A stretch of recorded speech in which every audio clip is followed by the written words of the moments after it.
한 여자를 잊는데 1년이면 충분할 줄 알았습니다. 그런데 이런 기막힌 우연이 그녀는 내 딸의 상사로 다시 보게 되었습니다. 제주 오름 트레킹에서의 단 하루, 같은 방, 같은 밤, 같은 숨결을 나눈 여자가 있었습니다. 이름만 남긴 채 어디에 사는지도 연락처도 남기지 않은 채 사라졌던 그 여자. 그녀가 지금 내 딸의 멘토로 서 있습니다. 그날 밤 나는 그녀의 이마에 물수건을 올려놓았었고 그녀는 내 손끝에 조용히 심장을 내주었습니다. 잊었다고 믿었던 순간이 딸의 입에서 그녀의 이름이 터져 나오는 순간 모든 게 다시 시작되었습니다. 나도 역시 그녀를 기억으로만 남기고 싶었는데 운명은 그녀를 다시 내 일상으로 끌어당겼습니다. 그리고 지금 나는 또다시 무너지고 있습니다. 여러분, 이 이야기가 궁금하시죠? 지금 바로 시작하겠습니다.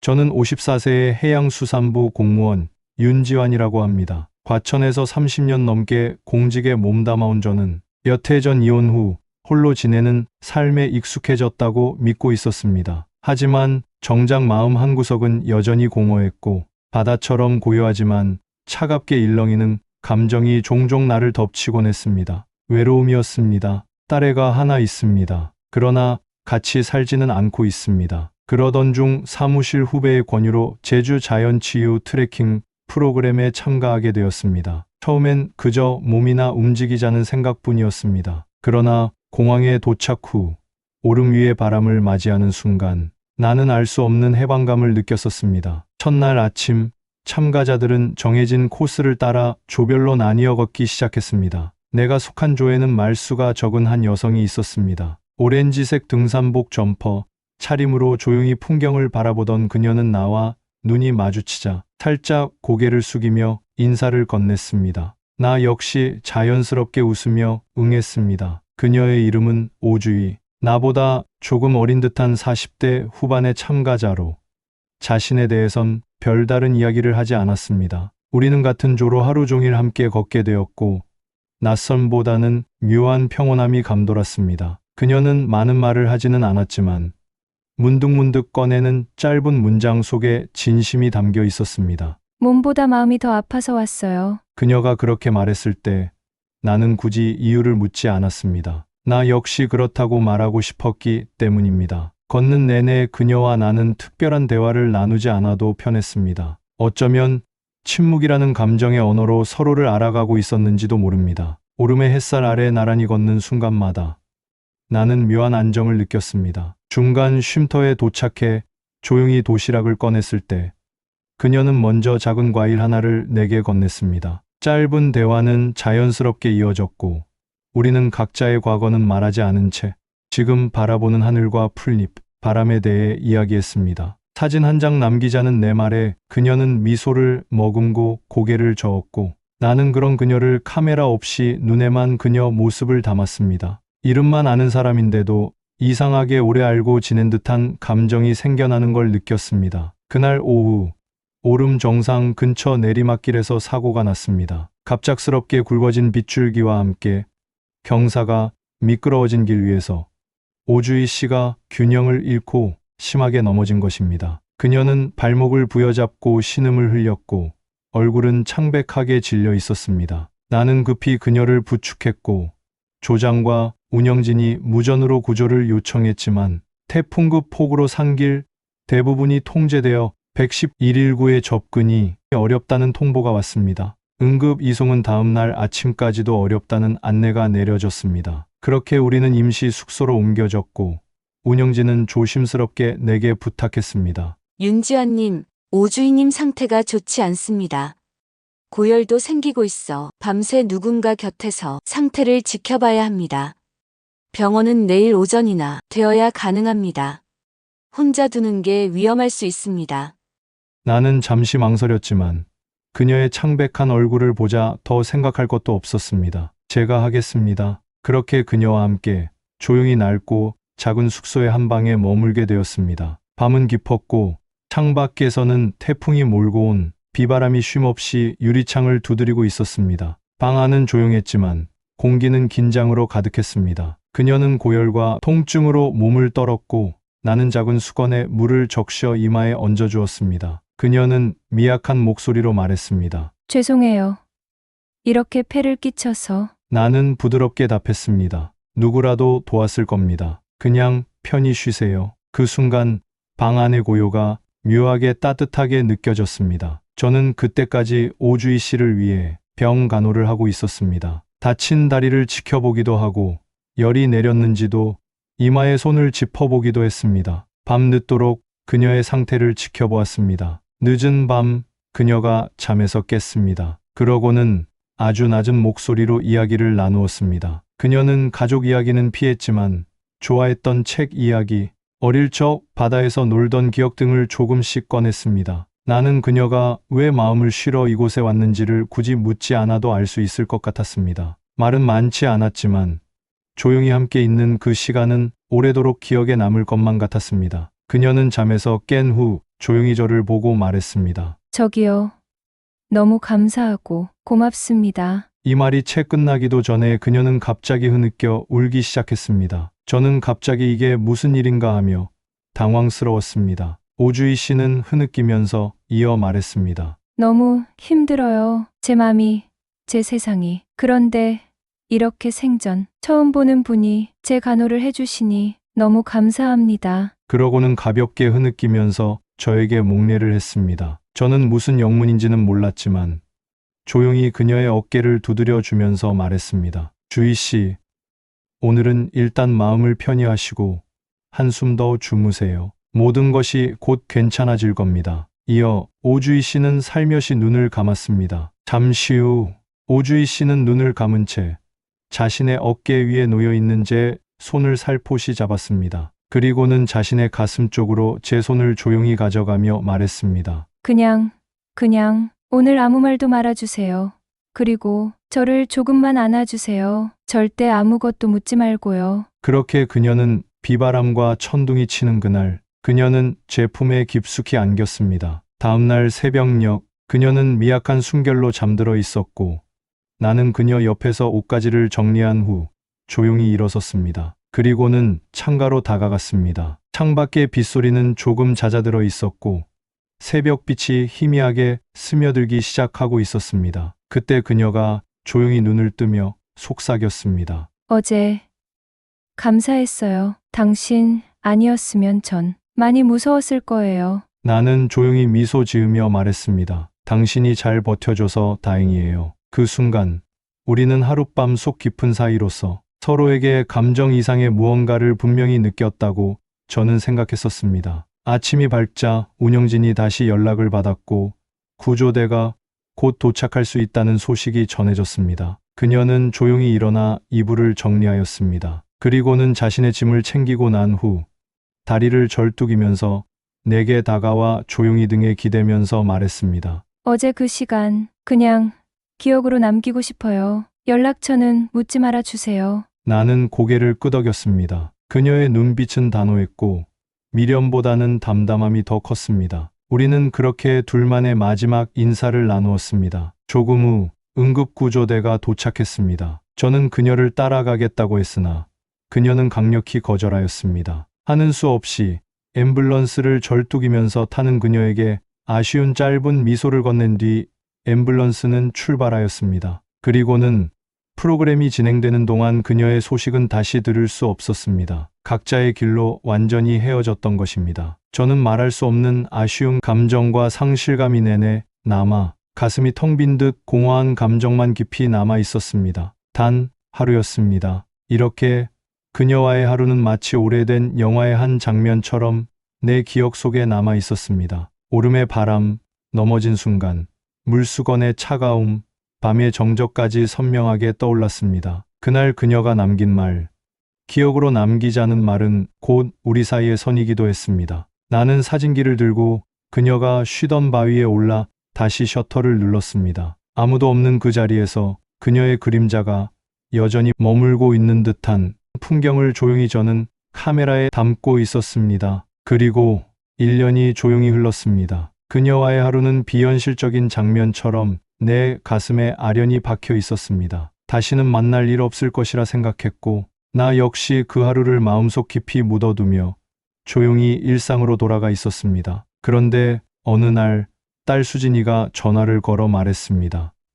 아빠, 다음 주 우리 회사에 신제품 전시회 겸 제품 발표회가 있어요. 혹시 오실래요? 제가 메인 발표자예요. 딸의 수진이는 LG전자에 다니고 있었습니다. 부서는 가전사업부였고 직책은 상품 기획 마케팅 담당이었습니다. 나는 흔쾌히 수락했고 오랜만에 넥타이를 맨 채 딸 아이가 말한 그 행사장으로 향했습니다. 서울 도심 한복판의 대형 컨퍼런스 홀, 직원들의 발표가 이어지는 가운데 딸 수진이 무대에 올라 또렷한 목소리로 발표가 이어지는 모습을 먼 발치에서 보고 있었습니다. 그 모습을 흐뭇하게 바라보던 내 시야에 그 무대 옆에서 조용히 자료를 정리하던 한 여성이 제 눈에 들어왔습니다. 순간 심장이 멎는 듯 했습니다. 바로 그녀 오주희였습니다. 제주 오름에서의 그날 이후 다시는 볼 수 없을 줄 알았던 그녀가 이렇게 예상치 못한 순간에 제 눈앞에 있었습니다. 행사가 끝나고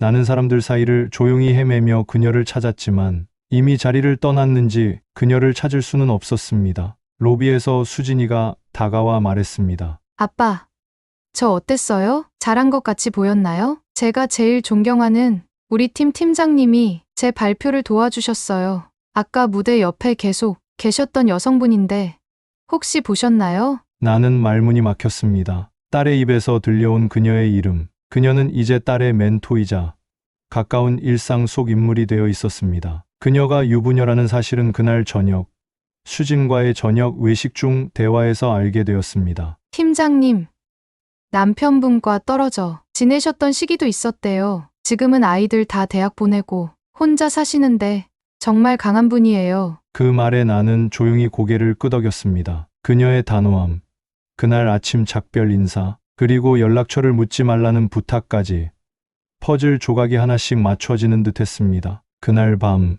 나는 오랜만에 그녀가 머물던 방의 기억을 떠올렸습니다. 고요했던 밤, 그녀의 미약한 숨결, 그리고 우리의 마지막 대화. 기억으로만 남겨주세요. 그 말이 다시 귓가에 울렸습니다. 그녀는 이미 자신의 삶으로 돌아간 사람이며 나는 그 사실을 이제야 온전히 받아들일 수 있었습니다. 창밖의 하늘을 바라보며 나는 그 인연을 조용히 가슴에서 꺼내되뇌이고 있었습니다. 그날 이후 나는 일상 속에서 자주 그녀를 떠올리곤 했습니다. 딸을 통해 그녀의 소식을 간접적으로 듣는 날이 생겼고 회사 행사나 가족 이야기에 자연스레 그녀의 이름이 오르내리기도 했습니다. 하지만 우리는 다시 마주치는 일이 없었습니다. 마음속에는 늘 어떤 조심스러움과 거리감이 자리하고 있었고 그 감정은 딸을 통해 간접적으로 남아 그녀를 느낄 수 있기에 더욱 복잡했습니다. 나는 점점 그 만남을 하나의 기억으로 덮어가고 있었지만 완전히 잊을 수는 없었습니다. 몇 달이 지난 어느 날, 딸 수진이와 오랜만에 과천에 있는 제 집에서 저녁 식사를 하게 되었습니다. 딸애는 식사 중 팀장님에 대한 이야기를 내게 했습니다. 우리 팀장님, 1년 전쯤 제주 자연치유 트레킹 프로그램에 다녀오시고 나서 많이 달라졌어요. 예전에는 정말 날이 잘 서 있는 날카로운 식칼 같았어요. 그래서 별명이 식칼마녀라고 불릴 정도였어요. 진짜로 무서웠는데 정말 사각 테이블의 모서리처럼 간지 나셨어요. 정말 엣지 있으셨는데 그런데 1년 전쯤 휴가차 제주도에 무슨 프로그램을 갔다 오시고 나서는 사람이 바뀌었어요. 지금은 굉장히 부드러워지고 따뜻해졌어요. 여유도 있어진 것 같고요. 그 말은 내 마음을 한 번 더 일렁이게 했습니다. 내가 몰랐던 그녀의 변화, 혹은 우리가 공유한 그날이 그녀에게도 어떤 흔적을 남겼다는 사실, 그 사실 하나만으로도 내 가슴이 저릿하게 아려왔습니다. 지금 회상에도 그녀는 끝내 나에게 아무런 말도 하지 않았습니다. 그날의 이별 이후 다시 연락하거나 손을 내미는 일도 없었습니다. 하지만 그것이 그녀다운 방식이라는 생각도 들었습니다. 자신의 삶에 타인을 끌어들이지 않으려는 조심스러움, 누군가에게 부담이 되지 않으려는 고요한 배려. 나는 그런 그녀의 선택을 이제는 이해하게 되었습니다. 그러나 그 이해는 슬픔보다는 따뜻한 그리움으로 남았습니다. 며칠 후 나는 혼자서 다시 제주를 찾았습니다. 그녀와 함께 걸었던 오름, 함께 바라봤던 능선 위의 바람과 하늘을 다시 마주하기 위해서였습니다. 혼자 걷는 길이 낯설지 않았고 어쩌면 그날보다 더 평온하게 느껴졌습니다. 내 안에 남아있던 미련이나 아쉬움은 한 걸음 한 걸음 오름을 오를수록 천천히 사라져갔습니다. 나는 능선 위에서 카메라 셔터를 한번 눌렀습니다. 그녀 없이도 아름다운,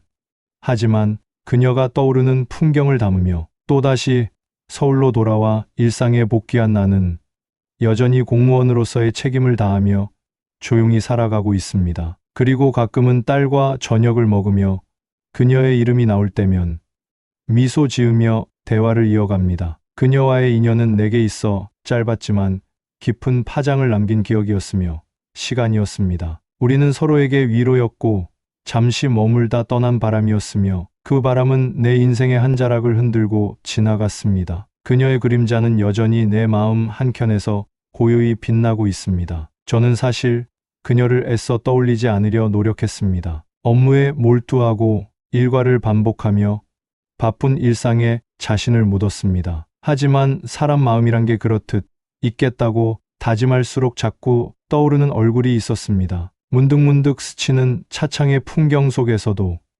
지나가는 모르는 여성의 향수 냄새 속에서도, 점심 식사, 해물 뚝배기를 먹을 때도, 저녁 야근 때 도시락을 시켜 먹을 때도 그녀가 있었습니다. 심지어는 저녁 회식 때 식당의 메뉴판을 볼 때도 있었습니다. 어떤 날은 퇴근 후 집에 혼자 앉아서 TV를 보다가 트레킹화 광고가 나올 때도 그녀와 함께했던 오름의 그 하늘이 떠올랐습니다. 이렇듯 정신없이 바쁜 업무 속에서도 틈만 나면 제주에서의 그 짧았던 하루가 떠올랐으며 내 일상생활 속에서도 그날의 그녀가 계속 떠올랐습니다. 그날의 그 하루가 마치 오래된 비디오 플레이어에 영화 테이프를 넣고 무한 반복 재생하는 느낌이었습니다. 딸 수지는 회사 생활에 익숙해지며 점점 더 바빠졌습니다. 어느새 어엿한 사회인이 되어가는 딸을 보며 나는 흐뭇함과 외로움을 함께 느꼈습니다. 어릴 적 아빠를 찾으며 졸졸 따라다니던 아이가 이제는 나보다 더 부지런히 세상을 살아가고 있었기 때문입니다.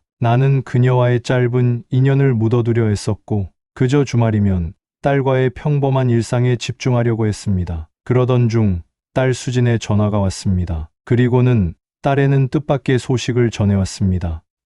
아빠, 우리 회사에서 작은 사내 사진전을 열기로 했어요. 임직원들이 직접 찍은 사진을 전시하는 거라 규모는 작지만 꽤 의미 있어요. 혹시 시간 되시면 오실래요? 제 작품도 있어요. 꼭 오셔야 해요. 참석자 중 추첨을 통해 엄청 비싼 경품도 줘요. 꼭이요. 나는 가볍게 고개를 끄덕이며 알았어. 언제야? 라고 묻고는 전화를 끊었습니다. 사진전이 있는 날, 딸의 강압 아닌 강압 같은 권유로 결국 행사장에 들르게 되었습니다. 그날 나는 그저 딸의 작품이나 둘러보며 조용히 시간을 보내고 올 생각이었습니다. 전시회는 생각보다 정성스럽고 다채로웠습니다. 직원들의 삶과 시선이 담긴 사진들이 벽을 따라 전시되어 있었고 나는 한 장 한 장 사진을 보며 천천히 걸음을 옮겼습니다. 그러다 한 장의 사진 앞에서 발길이 멈췄습니다. 제주 오름의 능선. 그날 우리가 함께 걸었던 것 같은 구도, 그 빛, 사진 아래에는 제목이 붙어 있었습니다. 하루의 기억, 그리고 사진작가의 이름이 선명히 적혀 있었습니다. 오주희, 그녀였습니다. 나는 한동안 그 사진 앞을 떠나지 못했습니다. 그녀는 말이 없어도 그 사진 하나로 모든 것을 말하고 있었습니다. 기억으로 남기자던 그녀가 정말로 그날을 기억하고 있다는 증거가 지금 내 앞에 걸려 있었습니다. 그날 이후 나는 아무 말도 하지 못했습니다. 다만 마음속 깊은 곳에서 조용히 다시 흔들리기 시작했습니다. 사진 앞에서 한참을 멈춰선 나에게 수진이 다가와 말했습니다. 아빠, 저 사진 예쁘죠? 우리 팀장님이 찍으신 거예요. 나는 말없이 고개만 끄덕였습니다. 하루의 기억이라는 제목 아래에 적힌 오주희라는 이름, 그리고 능선 너머로 뻗은 빛의 방향, 바람의 흔적 같은 프레임. 그건 분명 우리가 함께 올랐던 그날 그 자리를 기억하는 사람의 시선이었습니다. 그녀는 기억하고 있었습니다. 나와 함께한 하루를. 나는 한 발짝 뒤로 물러나 그 사진을 다시 바라보았습니다. 사진 속 오름은 낯설고도 익숙했습니다. 그녀가 바라보았던 것과 같은 방향, 그녀가 잠시 숨을 고르던 능선, 그 모든 것이 내 기억 속 장면과 겹쳐졌습니다. 말 없이 헤어진 인연이 사진 한 장으로 다시 말을 걸어온 듯했습니다. 그녀가 남긴 그 흔적은 나에게 말보다 더 큰 울림이었습니다. 전시장을 나서며 나는 가슴 한켠이 묵직해졌습니다. 그녀는 연락처도 남기지 않고 떠났지만 사진 속에 우리 기억의 일부를 조용히 담아두었습니다. 그건 고백도 아니고 그리움의 표현도 아니었지만 분명히 그녀만의 방식으로 전해온 기억의 손짓이었습니다. 나는 그녀에게 다시 다가가야 할 이유도 다시 상처를 꺼낼 명분도 없다는 것을 알고 있었습니다. 그저 그날의 그녀가 나를 잊지 않았다는 것만으로도 가슴 깊은 울림이 일었습니다. 며칠 후 수진과 저녁을 먹던 중 그녀는 무심히 팀장님의 이야기를 꺼냈습니다. 요즘 팀장님, 점심시간마다 꼭 산책을 가세요. 남산 아래에 있는 작은 공원인데 늘 같은 벤치에 앉아 무언가를 써요. 직원들은 팀장님의 명상 타임이라고 불러요. 나는 놀라지 않았습니다. 그녀는 여전히 혼자만의 조용한 세계를 지키고 있었고 그 고요 속 어딘가에 우리가 함께한 그 밤의 흔적이 남아있을지도 모른다고 생각했습니다. 나는 여전히 그녀의 그림자를 가슴 한켠에 품고 살아갑니다. 그림자는 흐릿하지만 사라지지 않았고 빛이 바뀔 때마다 형태를 바꾸며 내 안을 조용히 맴돌았습니다. 그녀와의 인연은 내게 상처도 후회도 아닌 아름답고 조심스러운 흔적이 되었습니다. 그녀는 말없이 떠났고 나도 말없이 남았지만 그날의 풍경과 침묵, 손끝의 온기는 여전히 내 삶의 어딘가에서 숨을 쉬고 있었습니다. 나는 그렇게 잊지 못할 하루를 품은 채 조용히 다음 계절을 기다렸습니다. 그녀의 사진을 보고 난 뒤 나는 다시는 그녀와 마주칠 일이 없을 거라는 예감을 가졌습니다. 하지만 마음속 깊은 곳 어딘가에서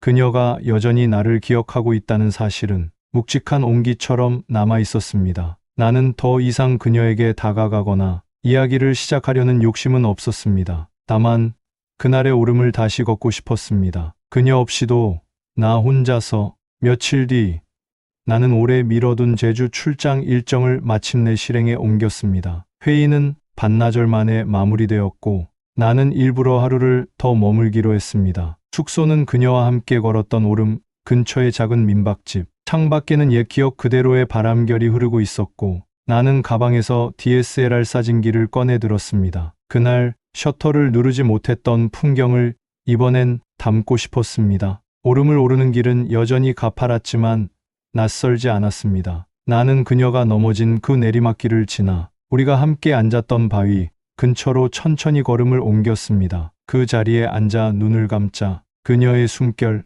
말없이 맞닿았던 손끝, 밤새 조용히 지켜보던 시선이 파도처럼 밀려왔습니다. 나는 가만히 속삭였습니다. 잘 지내고 있죠?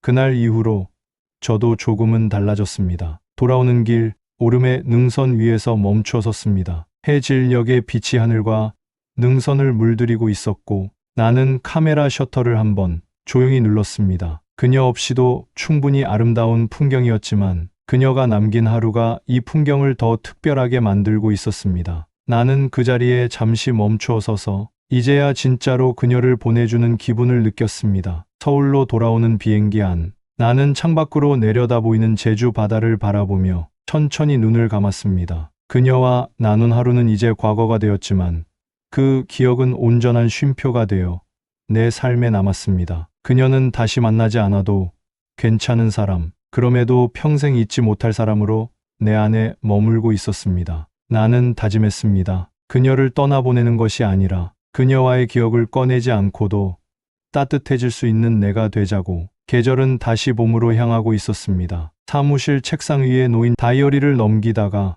나는 어느 날짜에서 손을 멈췄습니다. 작년 이맘때 제주에 갔던 바로 그날, 그리고 그녀를 처음 만났던 날, 누구에게도 말하지 않은 나만의 기념일이었습니다. 나는 조용히 작은 동그라미 하나를 그렸습니다. 그 누구도 모를 나만의 하루를 기억하기 위해서. 그날을 기념하듯 나는 카메라를 들고 한강을 따라 걸었습니다. 서울의 공기 속에서도 문득 그녀와 함께 걷던 제주의 오름이 떠올랐습니다. 노을이 천천히 깔리고 봄바람이 나뭇가지를 흔들며 강물 위를 스치는 빗줄기 하나까지 그녀와 함께 보았던 풍경 같았습니다. 내 마음속에도 조용히 흐르는 하나의 강이 있었습니다. 그녀를 향한 그리움이라는 이름의 강. 며칠 후 수진이 퇴근길에 들러 함께 외식을 했습니다. 식사를 마치고 집으로 돌아가는 길 수진은 말했습니다. 아빠, 우리 팀장님이 지방으로 발령 나셨대요. 잠깐이지만 많이 아쉬워하시더라고요. 나는 말없이 고개를 끄덕였습니다. 그녀가 서울을 떠난다는 사실에 마음 한켠이 허전해졌지만 이상하리만큼 평온했습니다. 이제는 진심으로 그녀의 앞날을 응원할 수 있었습니다. 나는 수진에게 물었습니다. 그분은 요즘도 사진 찍으시니? 수진은 환하게 웃었습니다. 네. 늘 작은 카메라를 들고 다니세요. 출근길에도 점심시간에도 가끔은 그걸 들여다보면서 혼자 웃으실 때도 있어요. 나는 조용히 웃었습니다. 그녀의 삶이 여전히 고요하고 따뜻하다는 사실에 묘한 안도감이 들었습니다. 그리고 나도 이제 내 인생을 다시 천천히 한 장씩 사진처럼 찍어보아야겠다고 생각했습니다. 그녀 없이도 완성할 수 있는 새로운 필름을 위해 밤이 깊어질 무렵 나는 책상 서랍을 열었습니다. 그리고 그 안에서 조심스레 꺼낸 사진 한 장. 그녀가 서 있었던 오름의 능선. 사진 속에는 그녀가 없었습니다. 하지만 나는 알 수 있었습니다. 그 빈자리가 오히려 그녀의 존재를 더 선명하게 보여주고 있다는 것을. 이제는 그녀를 다시 만나지 않아도 괜찮았습니다. 그녀는 내 삶에서 아주 조용히, 그러나 깊이 머물렀으니까요. 그리고 나는 그 조용한 그림자를 가슴에 품은 채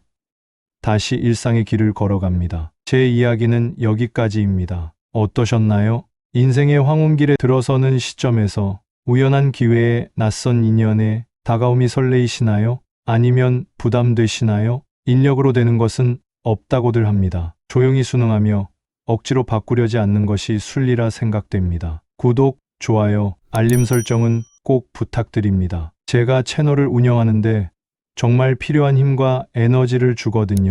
꾹 눌러주세요. 감사합니다.